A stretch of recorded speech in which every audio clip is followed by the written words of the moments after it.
here's the deal. With this series, I've been so excited about this. Really, for the past year, I've been thinking about this series, planning it, just getting really excited. And what we did is there are some things that in the church, I don't know if you know this, you just kind of don't talk about. You know, like there's some things that are kind of off limits. We can talk about these things and Jesus, you know, whatever those things are, like we can talk about this, but we can't talk about these other things. But there's some stuff going on in our culture and our society that not only can we talk about it in church, I think we should talk about it in church. And this is what's awesome about starting a church from scratch. We started this church about 3 years ago. And when you do that, you can do whatever you want to do. So we just decided, listen, we get to decide what we talk about. So we're going to talk about the elephant that's in the room, the thing that is there, that we kind of know is there, that we don't really want to acknowledge and talk about, and we're just going to talk about it. So I'm really excited. I don't know if you guys know this, but coming up, in fact, in a couple of days, is kind of this important day called an election. And so today we're going to talk about politics. Yeah, right? Like, woo! Politics in church. You guys aren't excited at all, right? Okay, so here's the deal. We're going to talk about this, but here's what I understand. Here's what I know, is there are some people that you love politics. How many of you guys, you just absolutely love politics? You love talking about, how many people watch all three presidential debates? Anybody? Yeah, absolutely. Watch all three of them. How many of you guys watch maybe at least one political debate? At least one? Okay, yeah, so a good number of you guys. How many of you guys started watching one and turned it off because it made you mad, right? Yeah, like even more of you, absolutely. Yeah, no, I get it. And then how many of you guys are like, what's a debate, right? Like that doesn't even, you thought the debates were like prep for SNL skits. Like that's what you thought, oh, they do that to give ideas to the SNL guys, right? Like that's why they do those debate things. Man, I tell you what, evening, like nighttime sitcom, SNL, they love this time of year. They are just absolutely loving it. How many of you, let's see, how many of you guys, you love to bring up politics? You're with your friends, you're with family, you're like bringing it up constantly. Anybody absolutely, yeah, we got a few. How many of you guys hate those people, right? Like you hate, like somebody brings up politics and you're like, please stop it. Like you just kind of cringe. You try to like, well, I got to go to the bathroom, and you just walk out. Like you absolutely hate it. Absolutely. Yeah, there's plenty of those. How many of you guys, this sometimes happens to me, you like go home for like a family gathering, you sit down with mom, dad, grandma, grandpa, and all of a sudden they start bringing up politics, and you're like, oh, so we're going to fight tonight. That's what we're going to do. Okay, I was wondering what we were going to do, but apparently we're going to fight. That's what, okay, cool, at least I know. Right, yeah. Now, here's the thing. Here's the thing. Some of you guys are regulars here at Icon, and you're kind of sitting there going, okay, what are you going to say, Dan? Like, what direction are you going to go with this? And you're kind of wondering. And then there's others of you, like Kelly talked about, you're a guest here. And you're just like, you heard there was going to be a preacher guy like talk about politics at church. And what you're going to do today is you're going to be like Michael Jackson, right? You're going to be political meme Michael Jackson. You're just like, you're here to see the fireworks, right? You're like going to sit back, eating the popcorn, drinking your coffee, going, like, I'm ready to watch the world burn. Like that's what you're about. I get it. There's some of those people out there. That's totally fine. We're excited. I'm really thrilled because here's how I'm wired. If you ask my wife or anybody that knows me, I have no problem talking about things that make people awkward. In fact, I like to bring up things that make people feel awkward. Just because I like to kind of watch people squirm a little bit, I like to watch the world burn. So I decided, man, for this message, talk about politics, I am so excited. Like I am pumped to talk about this. But here's what I know. Here's the thing. Politics can be divisive, right? Like, I don't know if you've watched the news. I don't know, ever. Recently, politics can kind of divide us. And I was like, this is going to be an awkward subject to kind of bring up. It's going to be hard to kind of talk about at first. So I was trying to think through what are some ways that we can kind of break the ice and, kind of start this conversation. And I thought, I've got a great idea. I want to invite a couple of guests. So I want to invite out my two guests that I've invited here this morning to talk to us. And this is our very own elephant. Give our elephant a round of applause. He said he looked ridiculous, and he was really mad at me for making him wear that, and I told Daniel I wouldn't say his name. So thank you, Daniel the elephant.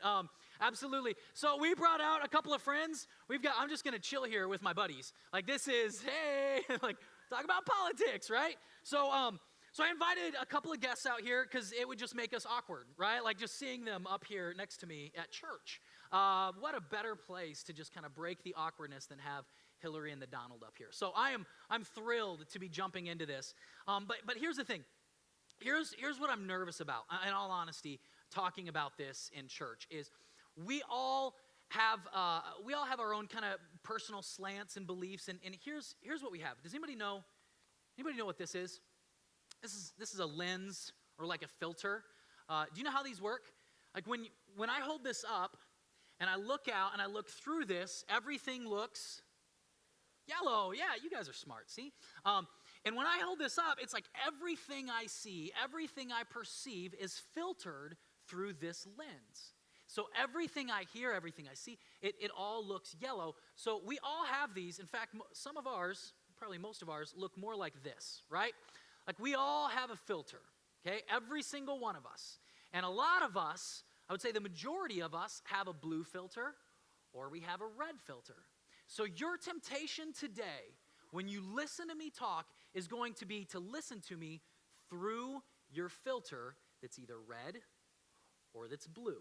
And everything I say, you're going to have this temptation. Oh, what he really means, what he's really saying, oh, by saying that, he means this. And we've got this filter. And what's crazy is this is a real scientific condition that happens to everyone. In cognitive and behavioral and psychological sciences, there's a word for this, and it's called confirmation bias. Everybody say confirmation bias. Absolutely. And what confirmation bias is it's the tendency to interpret new evidence as confirmation of one's existing beliefs or theories. This is happening inside of all of our brains all the time. Is we hear something, maybe we hear a report on the news, and all it does is it's new evidence, but it just confirms our old beliefs, our old theories, the way we see the earth. So we hear about a report coming out, and we go, oh, what that means is this, and we hear it through that lens. But then somebody else hears the exact same data, the exact same thing that came out, the thing that blows up, and you go, yeah, but really this, and you interpret it through your lens. So right now, I have the awesome job of standing in front of a bunch of people who all have all kinds of filters. And you're going to hear everything I say through this.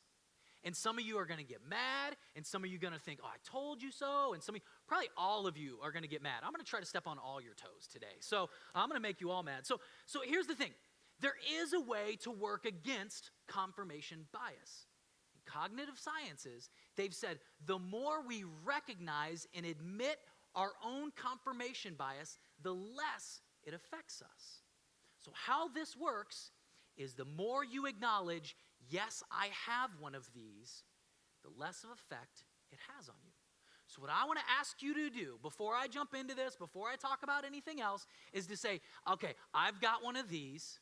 Maybe it's red, maybe it's blue, maybe it's green or whatever. I understand. We only have Hillary and Donald up here on stage, and some of you got mad at that. And you're like, why don't you have Gary Johnson up there? Why don't you have Jill Stein up there? And you're already ticked off that we purchased one for Donald and we purchased one for Hillary, but we didn't purchase one. And here's the thing. Here's why we didn't. It's because we recognize that a purchase for Gary Johnson, it's just a purchase for Hillary Clinton, right? And a purchase for Jill Stein is really just a purchase for Donald Trump, right? And nobody wants to throw their purchases away. So we just went ahead and went with this, right? Like we all have these filters and you're already going, oh, so does that mean that? Now listen, let's admit we all have a filter and let's set them down. Can we agree to do that for the next 20, 25 minutes? Can we just set down the filters and just say, I want to hear new evidence and not it just confirm my beliefs and my current theories. But I want to be challenged, and I want to allow this to make me think better about the situation. Can we all do that? I'll do that. Awesome. Both of you. Okay, here's what we're going to do. We are going to talk about how we view and how we look at and how we respond to politics. And if you're a follower of Jesus in this room, if you're a Christian, even maybe you wouldn't even go, I wouldn't call myself a Christian, but you're a religious person, you're a person of faith, what we would say is what's most important and what we have to keep in the foreground of our perspective is just that we have to keep our faith in front of us. We got to keep our faith in front of us. And all of us would say, yeah, absolutely. And what we would say that we all are doing, if you're a follower of Jesus, you would say, I'm putting my faith before and on top of my politics, right? You'd say, I'm putting my faith before my politics, and that's what we're supposed to do, right? How many would agree our faith should come before our politics? Absolutely. Now, here's the crazy thing about this, though. You would look at this and say, absolutely, I put my faith before my politics. Duh, that's why I'm a Republican. I'm a Republican because I put my faith first. And you'd look at me and you'd say, you know why I'm a Republican? Is because of my faith. You know why my faith? You know why Jesus was a Republican? Let me tell you why Jesus was a Republican. Is because Jesus, he had a follower named Matthew, and he was a tax collector. Now just follow me, right? And Jesus was friends with tax collectors, and he hung out with tax collectors. So Jesus was a Republican because you know what you call tax collectors, especially back in that day? You know what they're called? Publicans. Absolutely. Jesus had a follower that was a publican. He hung out with publicans. He had all kinds of friends that were Republicans. So obviously Jesus was a Republican. And if you're sitting there right now and you go, Dan, no. I put my faith before my politics, and that's why I'm a Democrat. I'm a Democrat because I put my faith first. Absolutely. And you're going to look at that person that says that Jesus was a Republican. You're going to go, what are you talking about? Jesus was a Democrat. Of course he was Are you kidding me? Jesus was a walking, talking, healthcare dispensing machine. Like Jesus made it rain healthcare. Like everybody he talked to, it was free, it worked. Like Jesus gave healthcare. And on 2 different occasions, he passed out food to everybody for free. Like Jesus was clearly a Democrat. And you know what else Jesus did? He was always getting on the back of rich people. Always. He was always going. In fact, Jesus once said, I don't know where, I don't know exactly, but Jesus once said that rich people can't even get to heaven because of their wealth. He said the reason they wouldn't get to heaven is because they'd poke themselves in the eye with a needle or something. I don't know, or maybe it was they'd poke a camel in the eye. I don't know, but I know that Jesus was clearly a Democrat. And you might be sitting in this room right now and you go, oh my gosh, Dan is clearly so a 2-party system guy. I mean, obviously, Dan doesn't get. The reason I put my faith before my politics is because I'm a libertarian. Like, I'm a libertarian, and that means, you know why Jesus was a libertarian? You want to know this? I don't know if you guys knew this, but let me tell you this. The reason Jesus was a libertarian, what's probably the second most famous verse ever written? First one, maybe John 3:16. Next one, you will know the truth, and the truth will set you free, as in he will bring liberty. Libertarian. Jesus was clearly a libertarian because he came to give us liberty and freedom, right? And all of us would say, when I put my faith before my politics, of course I do that. The problem with this is anybody can interpret their faith to line up with their politics, and I would say every person who is religious, who is a Christian, who is a follower of Jesus, takes their politics and makes sure it lines up with their faith. I mean, that's what we all do. So this is problematic, right? So then we would say, well, then what are we supposed to do with that? I got an idea. What I'm going to do, you can talk about your faith and you can bend it to make sure, make it say whatever you want it to say. But what I'm going to look at is I'm going to look at the Bible. I'm going to put the Bible first and politics second. That's what I'm going to do. The problem with this is, what do we tend to do? When we read the Bible, what does confirmation bias do? What does that lens do? It allows us to read the Bible with this lens. So sure, you're putting the Bible first, but then you read everything in the Bible that just lines up with what you want it to say.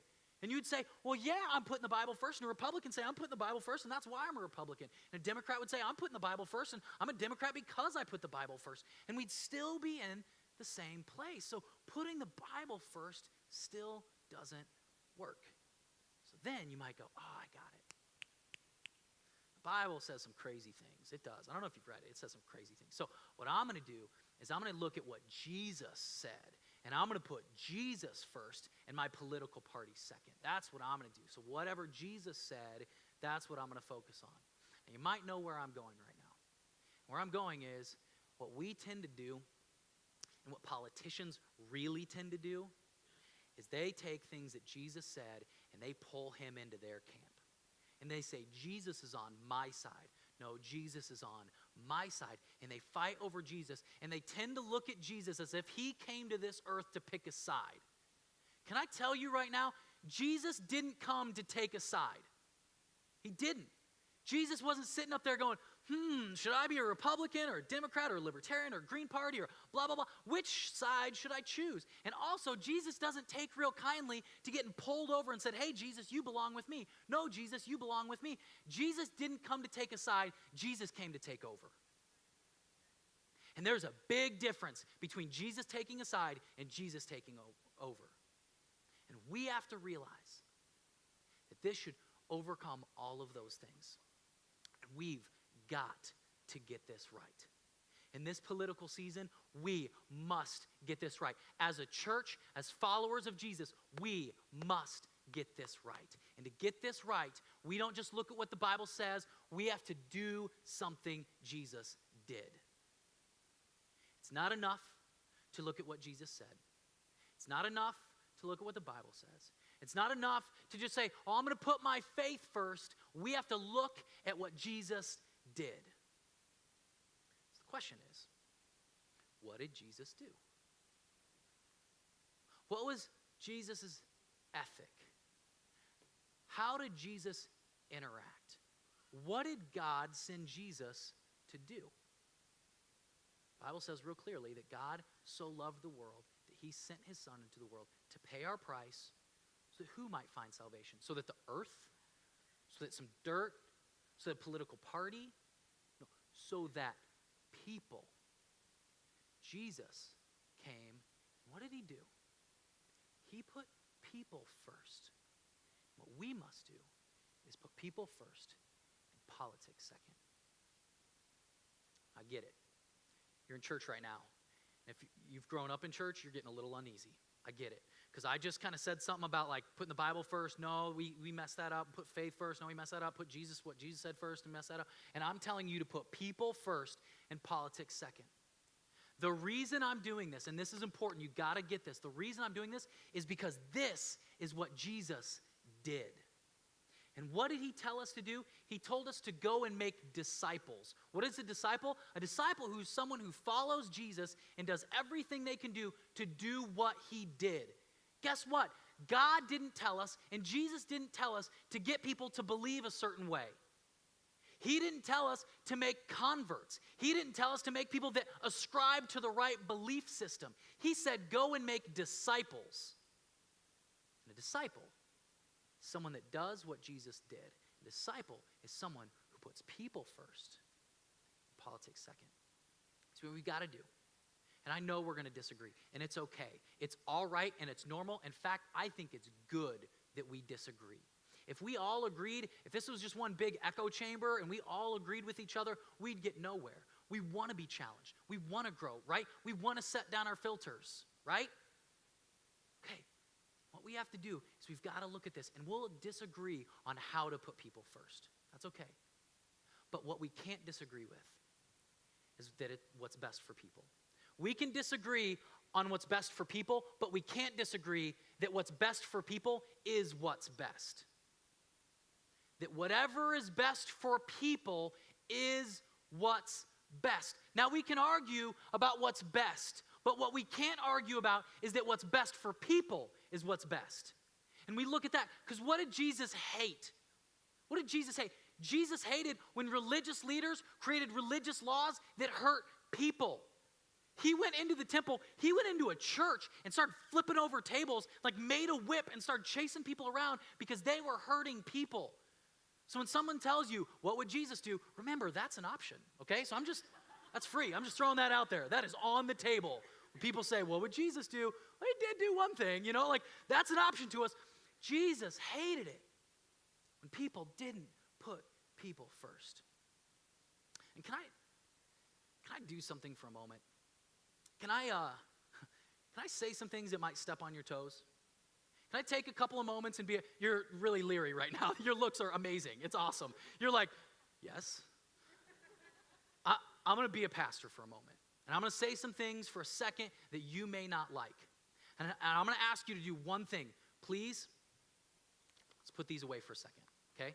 Because what I'm about to say, you're going to be able to look through with the lens. In fact, I talked to somebody after first service, and they said, as soon as you start talking about that, I was like, oh, well, then that means, and then they're like, oh, wait a minute. That's exactly what he said not to do. Listen, let's put the filters away. I'm going to talk about something about how this is best illustrated. Because there's a lot of examples that I could use about how we sometimes put our politics, put our nationalism in front of our faith. There's a lot of ways I could talk about that. But I want to take one issue and make one illustration. And I'm not saying that's the only issue. Hear me. I'm saying it's a great and very clear illustration of how sometimes we put our nationalism and our politics in front of what's best for people.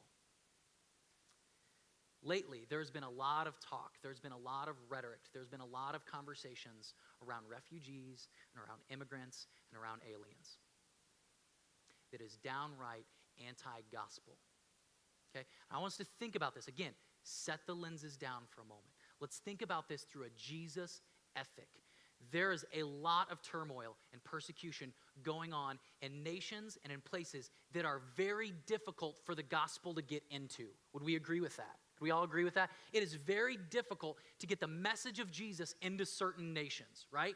And in many of those nations right now, there is so much violence going on that the people that are there are now fleeing and running out and trying to get asylum in nations, and one of ours is those nations. But what we have had a tendency, what many people have had a tendency to do, that are followers of Jesus, is they put their politics first.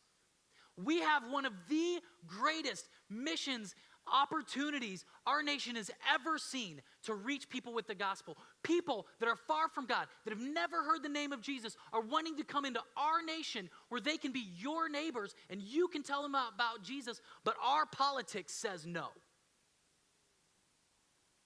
And that is anti-gospel. And that is not what's best for those people. And you might go, well, it's not best for me, because what if a terrorist comes in? Or how are we going to support them? They're going to need my money. They're going to need, you know what God commanded the nation of Israel? You know what he commanded them to do? He said, when you harvest your fields, I don't want you to harvest the corners of your land. You know why he said that? So that the aliens and the foreigners amongst you could eat and have their fill. You might go, well, that's not fair. Well, that's not, you know what happened when those people would come and they'd see that the Israelites, that the Jewish people weren't harvesting their corners and it was for them? They would go to them and they'd say, what's different about your God? What's different about you as a people? There's something uniquely different about you, and I've got to know what it is, because nobody else does this. Everybody else is looking out for them and theirs. There's something different about you. And we have an opportunity that we're squandering if we're not careful. And we're allowing our political leanings to push back against an ideal that Jesus would support. Now, am I saying again that's the only issue? Am I saying that's how to vote? Am I saying absolutely not? It's an example of how we do that. There's examples on both sides of the aisle. I could swing for the fences on both sides. So I'm not saying one side is better and you should vote a certain way. I'm just saying that's a way. Haven't you heard religious people, Christian leaders advocating for an ethic that is opposite of Jesus' teaching and what's best for people? That's all I'm saying. Guys, we have to get this straight. And if you sit there and you go, yeah, but that's dangerous. What if somebody comes in and hurts me? And what if there's a terrorist? Are you kidding me? Read the Gospels. Read the epistles. Read the letters. Look at what happened in early church history to those people. I would challenge you to look at Paul and say that. What if a terrorist got in? And he'd look at you and say, are you kidding? I was beheaded. When we wrote, pray and support your leaders, that everything flows through the hand of God, and whoever becomes our president next week, it flows through the hand of Jesus. The people that they were talking about when they were writing those letters saying pray for them were people trying to actively kill them. It was Caesar. It was Rome.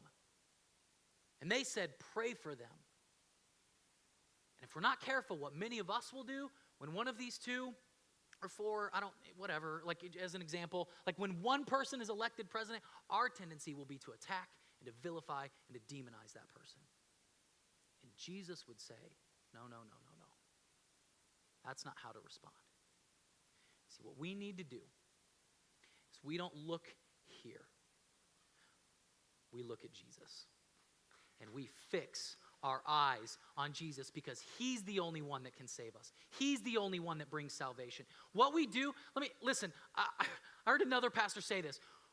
When we look at this and we say, man, if my person's not elected, if my guy or my girl isn't elected, our nation's going to hell in a handbasket. Like, we're done. Our nation's going down the tubes. It's going to be horrible come Wednesday or come January 20th or whatever it is. Our nation is done for if we don't get the right person in office, and we freak out. You know what? We need to just stop it because you're scaring the children. Stop. Like, when we say that, what are we saying? What are we communicating? That they're in charge, not Jesus. That they're the ones that hold the power. That they're the ones on the throne. And what does Revelation say? That Jesus is the one that's on the throne, not them. They're not the ones that are going to save us anyway. Now, I'm not saying disengage. I'm not saying don't vote. Vote. Vote for whoever you feel like you need to vote for. That's fine. But at the end of the day, we need to fix our eyes on Jesus, not them. And the outcome of this election isn't the end of our world. In fact, our challenge come Wednesday is to pray. It's to pray. Guys, our nation is hurting. Our nation is broken. And my guess is on Wednesday, it's not going to get any better. If I were a betting man, I'd say it's probably going to get worse. And we need to pray. What if the church, what if you decided on Wednesday, I'm going to pray. I'm going to post on my social media that I'm praying for our new leader. That is going to be what I'm going to do. What if we could be a people that bring healing, that bring hope? It says, listen, your person, maybe they didn't land in office. So be it. I'm going to pray, and by the grace of God, I'm going to do what Jesus did. I'm going to put people first. My politics are going to come second. My nationality is going to come second. But first is going to be my Jesus. And what he did is he put people first. And what you need to do is you need to put people first and politics second. Can we agree to that? Can we agree to pray and to put people first? And to pray for healing in our nation. Here's how we're going to close. Benji and Nicole are going to come up, and they're going to close with a song that if you grew up in church, you're a little bit older, you might recognize this song. It's an old hymn. And as I thought about how I wanted to end, I felt like the words from this hymn so adequately and so succinctly contain what my prayer is for all of us. That we need to set our eyes to Jesus. Not to a political party, not to a political system. We set our eyes on Jesus and come together and pray for healing in our land. And we decide to put Jesus first and to do what he did. What he did is he put people first. And that's my prayer. And what I'm going to ask you to do is just stay seated and just look at the lyrics and read the words and think through about what's happening in your own heart. And have you gotten to a place where your eyes have shifted off of Jesus to someone else?